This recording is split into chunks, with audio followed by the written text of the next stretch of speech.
ನೋವನ್ನಿದ್ರೆ ತಾನೇ ಕೇಳೋದು, ನೋವೇ ಇಲ್ಲ ಏನ್ರಿ ಎಷ್ಟು ನೋಡಿದ್ದೀನಿ ಅಂತ.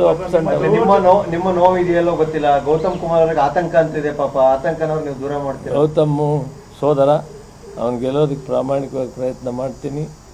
ಸಂದರ್ಭ ಅಡ್ಜಸ್ಟ್ ಮಾಡಿಕೊಂಡು ಚಿಕ್ಕಬಳ್ಳಾಪುರ ಜಾಯ್ನಿಂಗ್ ಗೆದ್ದಿದೆ, ಆ ಕಡೆ ಈ ಕಡೆ ಕೂಡ ಹೋಗ್ತೀನಿ, ಕೆಲಸ ಮಾಡ್ತೀನಿ. ನೀವು ನಿಮ್ಮನ್ನೊಂದು ಕಳ್ಕಳಿಯಿಂದ ಪ್ರಾರ್ಥನೆ, ನನ್ನದೇ ಆದ ಒಂದು ಇತಿಹಾಸ ಇದೆ, ಚರಿತ್ರೆಯಲ್ಲಿ ಭಾಳ ಶಿಸ್ತಿನ ಸಿಪಾಯಿನ ಕೆಲಸ ಮಾಡ್ಕೊಂಡ್ಬಂದಿದ್ದೀನಿ. ಸಾಕಷ್ಟು ಜನ ಶಾಸಕರನ್ನು ಮಾಡಿದ್ದೀನಿ, ಸಂಸತ್ ಸದಸ್ಯನ ಮಾಡಿದ್ದೀನಿ, ಪಂಚಾಯಿತಿಯಿಂದ ಪಾರ್ಟಿಯನ್ನು ಕಟ್ಟಿದ್ದೀನಿ. ವಿನಾಕಾರಣವಾಗಿ ಯಾವುದೂ ಕಲ್ಪನೆ ಮಾಡಬೇಡ್ರಿ. ನಿಮ್ಮ ಮೇಲೆ ನನಗೆ ಅಪಾರವಾದ ಗೌರವ ಇದೆ. ನನ್ನ ಇತಿಹಾಸ ಚರಿತ್ರೆಯನ್ನು ಕಾಪಾಡೋ ಕೆಲಸ ನಿಮ್ಮ ಕೈಯಲ್ಲಿದೆ. ನಾನು ಅಷ್ಟೇ ಕ್ಲಿಯರ್ ಆಗಿದ್ದೀನಿ.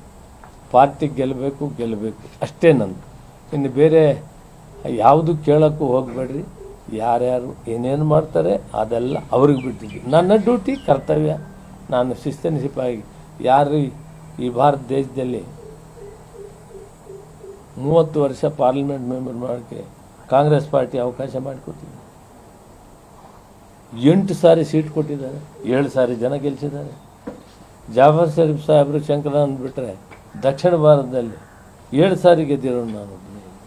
ನೀವು ಅರ್ಥ ಮಾಡ್ಕೊಳ್ಳಿ. ಇಂಥ ಒಂದು ನನಗೆ ಅವಕಾಶ ಮಾಡಿ 10 ವರ್ಷ ಮಂತ್ರಿ ಮಾಡಿದ್ದೀನಿ, 10 ವರ್ಷ CWCಯಲ್ಲಿ ಕೆಲಸ ಮಾಡಿದ್ದೀನಿ. ಇಷ್ಟೆಲ್ಲ ಅವಕಾಶ ಕೊಟ್ಟಾಗ ಕೇವಲ ಸೀಟ್ ಕೊಡಲಿಲ್ಲ ಅಂತ ಹೇಳಿಬಿಟ್ಟು ಇಡೀ ರಾಜ್ಯದಲ್ಲಿ ಪಕ್ಷ ಬರಬೇಕನ್ನೋ ಚಿಂತೆ, ಇಡೀ ಒಂದು ಸೀಟ್ ಕೊಡಿದ್ರೆ ಏನಾಗೋದಿಲ್ಲ. ನಮ್ಮ ಸೋದರನಿಗೆ ಕೊಟ್ಟಿದ್ದಾರೆ, ಅವ್ರಿಗೂ ನಮ್ಮ ನಿಕಟ ಸಂಪರ್ಕ ಸಂಬಂಧಗಳಿದೆ, ಏನೂ ತೊಂದರೆ ಇಲ್ಲ. ಅವರು ಗೆಲ್ಲಬೇಕು, ಎಲ್ಲ ಗೆಲ್ಲಬೇಕು. ಅದ್ರ ಬಗ್ಗೆ ಇವತ್ತಿನಿಂದ ನೀವು ದಯವಿಟ್ಟು ನಿಮಗೆ ಒಂದು ನಮಸ್ಕಾರ ಹಾಕ್ತೀನಿ. ನಾನು ನೇರವಾಗಿ ಕಾಂಗ್ರೆಸ್ ಪಾರ್ಟಿ ಕೆಲಸ ಮಾಡ್ತೀನಿ, ನೀವು ಅನ್ಯತಾ ಭಾವಿಸಬೇಡಿ. ನಾನು ಶಿಸ್ತಿನ ಸಿಪಾಯಿ ಆಗಿದ್ದೀನಿ. ಯಾರು ಏನು ಹೇಳಿದ್ರು ಕೂಡ ನನ್ನಲ್ಲಿ ಬದಲಾವಣೆ ಆಗಲ್ಲ. ಈಗ ಮೊದಲಿಂದ ನೀವು ಹೇಳ್ತಾ ಇದ್ರಲ್ಲ, 2 ಬಣ ಕೂರಿಸಿದ್ರು ಮಾತ್ರ ಒಗ್ಗಟ್ಟಾಗಿ ಕೆಲಸ ಮಾಡಕ್ ಸಾಧ್ಯ ಅಂತ. ಅದು ಸಿದ್ದರಾಮಯ್ಯನವರು ಚುನಾವಣೆಗೆ ಬರುವಂಥ ಕಾಲದಲ್ಲಿ ಹೇಳಿದ್ದೆ ಅಷ್ಟೇ ನಾನು. ಯಾಕಂದರೆ ಸಿದ್ದರಾಮಯ್ಯನವರು ಈ ರಾಜ್ಯದ ಮುಖ್ಯಮಂತ್ರಿಯವರು, ಅವ್ರು ಬಂದರೆ ಒಂದು 50,000 ಹೋಟೆಲ್ ಗೆದ್ದು ಕಳಿಸ್ಬೇಕು ಅಂತ. ಅದಕ್ಕೆ ಭಿನ್ನಾಭಿ ಆಗ್ತಾನೆ ಎಲೆಕ್ಷನ್ ಆಗಿತ್ತಲ್ಲ.